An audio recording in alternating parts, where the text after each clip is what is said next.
Think about this. I mean, really think about this. Remember that Shell Nigeria is a subsidiary of Royal Dutch Shell, which has its roots in both the Netherlands and England. And yes, Shell Nigeria might also have partnerships with the government, but how is it that a citizen can lose their livelihood and the citizen cannot take the company that's operating in Nigeria to court in Nigeria? Think about that. A local person cannot get redress in their own country. Wow. Talk about a resource colony. Surely it's the duty of a head of state to protect the people or the citizens of that country. So, in the case of Nigeria, is this just a mere joke that the head of state doesn't think it's his duty or his responsibility to protect the people of Nigeria? Here's the thing. If you break it, you fix it. You have a duty of care to the people in the delta where your pipes are going.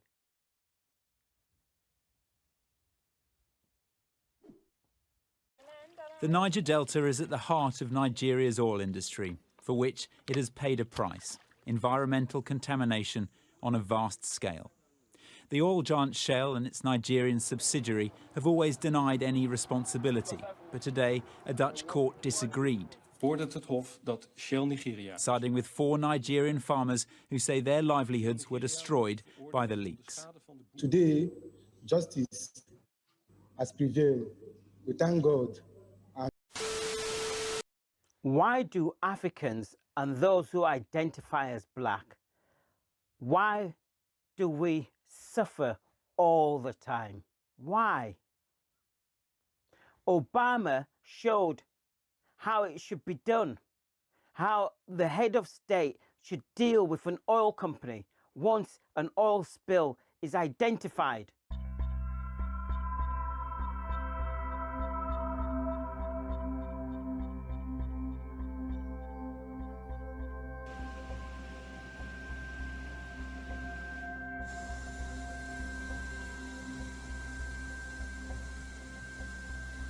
Still got about 11 or 15 people missing. He showed the world how it should be done.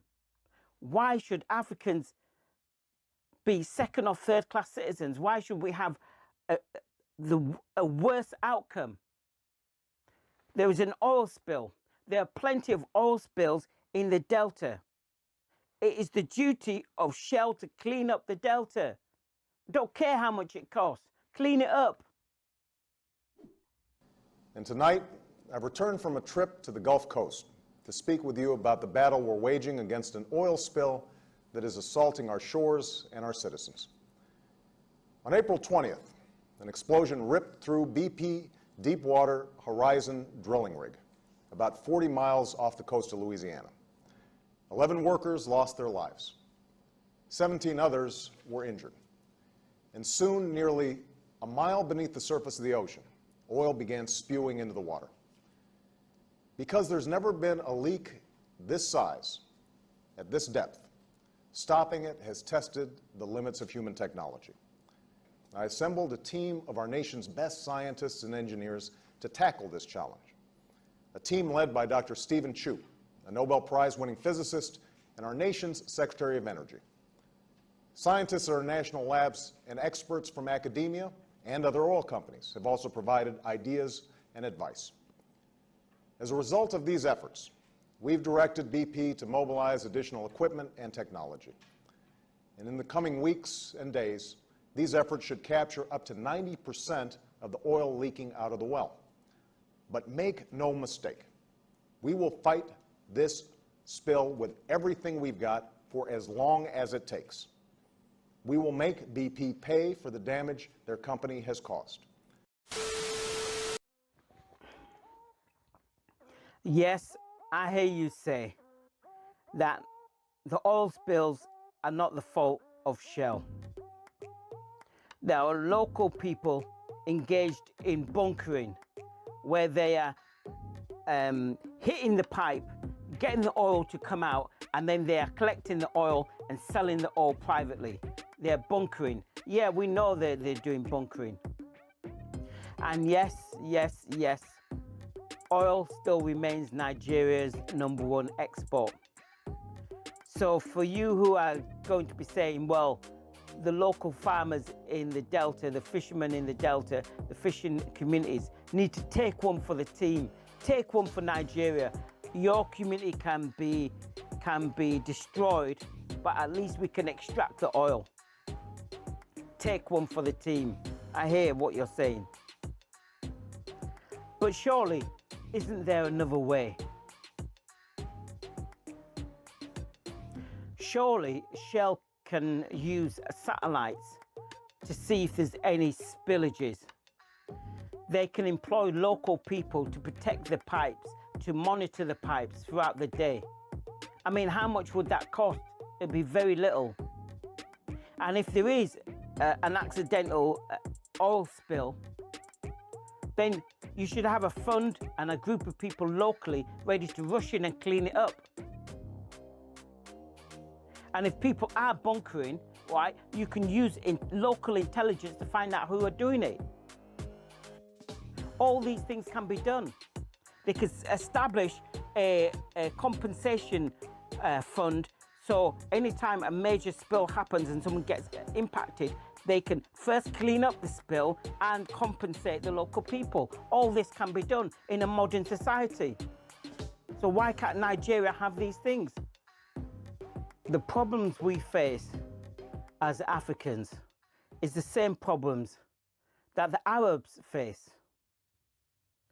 Our areas have been identified, well, since the turn of the 19th century for oil in the Arab world, but in Africa since the Portuguese rocked up on our shores in the 1500s, our areas have been identified or have been labelled as resource colonies.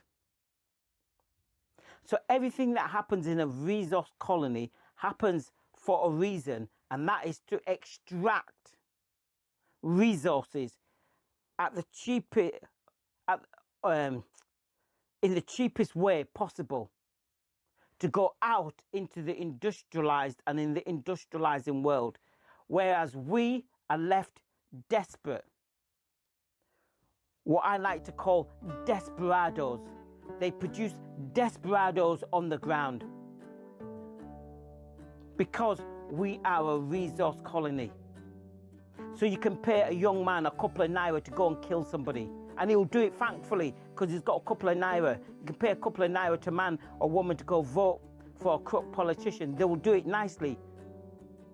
They'll be happy to go and do it.